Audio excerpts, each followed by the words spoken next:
An extract from Lost Boy. My name is Mary Elizabeth Rowley. There'd been no one to do the right thing for him. He'd been 3 when he lost his father. Said he was going out to look for work one morning, but never returned. Lost.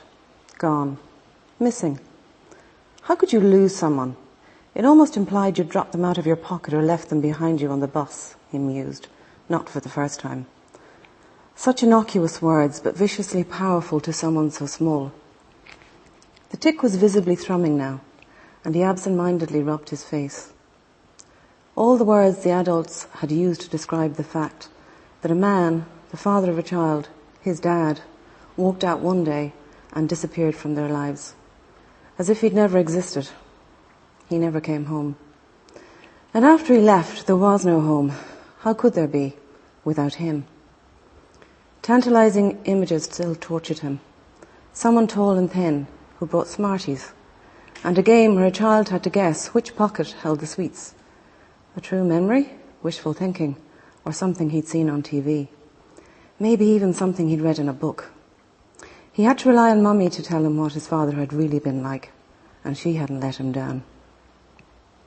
Her repeated mantra over the long years of his childhood was what a useless, good-for-nothing drunk he'd been.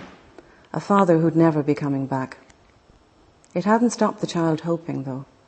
Playing a game as he trudged from school, that Dad would be waiting when he got home, that everything would be normal.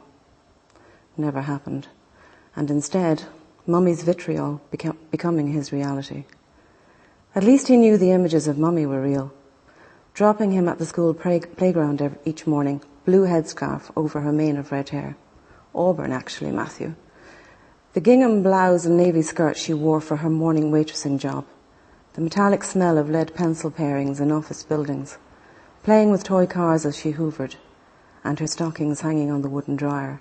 The harbinger that she'd be out again that evening, and that he'd be locked in his bedroom. All alone, waiting in terror in the dark. In her rare, softer moments, she called them an island of 2, surviving. That was when she didn't have a special friend, of course. If she had a boyfriend, then Matthew had to be invisible. And always, always making sure he never forgot the father who'd abandoned them both. Learning to hate him, the faceless pretender who'd conned him with sweets. Learning to hate. Thinking of his father now didn't make him sad. He'd gotten over that years ago. And of course he'd had therapy. His yellowing teeth gleamed in a parody of a smile. Well, he devised his own form of therapy.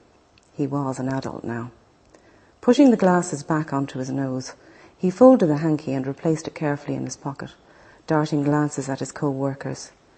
There goes Miss Pierce, with her usual coy smile at Mr. Clark, and that smug smirk on Jerry Clark's face as he watched her arse wriggle towards the door. It would be so easy to erase that smile, and so tempting. The pencil he had been rolling between his fingers cracked, rousing him from his reverie.